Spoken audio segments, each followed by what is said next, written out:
I would like you to take a moment, turn and gaze upon the faces of the friends and family who have gathered here. Go ahead, look around. By your presence, your parents and myself have made a statement of faith in you both as you enter this next stage of your lives. We have also made a statement, though we may not have realized it yet, that you are now blessed by us to be a couple unto yourselves. By this statement, we now say that you're on your own. We no longer have a say in how you run your lives. But at the same time, as your loving parents and family, we are committed to you both and will be there for you to lend advice and support, but only when you ask it. Bearing in mind that our support will be offered to help nurture this growing relationship and never tear it down. And in the same way, as you look beyond your families, you see familiar faces of your friends. They too, by their presence, pledge their support and their love for you both, again with a desire to reinforce this marriage. Friends, family, can you and will you uphold this union from this moment forward, understanding fully that what God has brought together, let no man separate? Will you? Yeah, we will. Good. Trevor, Keely, there are no ties on earth sweeter than those you're about to form. There are no vows on earth more solemn than those you're about to make. A wedding is a happy occasion. It is flawless in its good humor. I'm glad you're laughing. And its sense of well-being. It's a wonderful expression of love.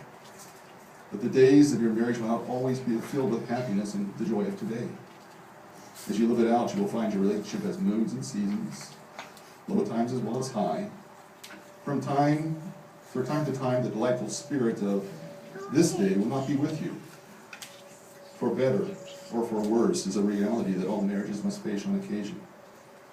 When difficulties come, you will have to reach for something deeper in yourselves, for the love that is stronger than even that which you have this day. For while it is love that brought you to this marriage altar, it is still love in its infancy. For after you have lived together many years, walking side by side down the narrow path, sometimes laughing, sometimes sorrowing, planning, dreaming, you will know the depths of this love. I want you to remember that your relationship is a progression. There's an old Chinese proverb that says the journey of 1,000 miles begins with but a single step. For you today, this is that first step. Today's an exquisite and beautifully choreographed first step. With it, you are passing through a portal that will lead you to many places, including ones that you have no idea are coming. But wherever it takes you, there will be surprises, for this is the mark of a truly loving relationship. There's great joy to be found in such a surprising journey with its twists and turns, shades and possibilities beyond your wildest imaginings. Instead of resisting changes, allow them to blossom in you so that you and your relationship will grow and mature. Therefore, along with celebrating the joyous feelings of today, remember, especially when saying your vows, that you are promising to love for the long and ambiguous future. For with these vows, you are indeed too becoming one. And as you become one, you must give yourself fully and completely each to the other. The Apostle Paul writes in Ephesians chapter 5 about the relationship between man and woman. He says, out of respect for Christ, be courteously reverent to one another. Wives, understand and support your husbands in ways that show your support for Christ. The husband provides leadership to his wife the way Christ does to his church, not by domineering, but by cherishing.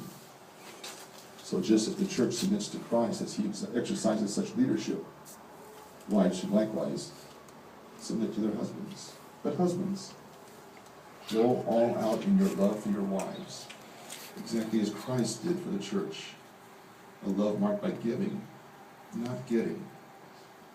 Christ's love makes the church whole. His words evoke her beauty. Everything he does and says is designed to bring the best out of her, dressing her in dazzling white silk, radiant with holiness. And this provides a good picture of how each husband is to treat his wife, loving himself in loving her, and how each wife is to honor her husband. Trevor, Keely, from this point forward, there is no longer what is best for me, but what is best for you. For marriage can never succeed if it's a 50-50 relationship. For if you do so, you will always expect something in return. But God promises that if each of you truly seeks to serve only the best interests of the other, your marriage will be blessed above all others. If you will remember this commitment you are making today, instead of bowing down or bowing out when difficulties arise, you will be able to ride out any storm with confidence, knowing that those cloud-filled skies are but temporary, and not a reflection of your relationship as a whole.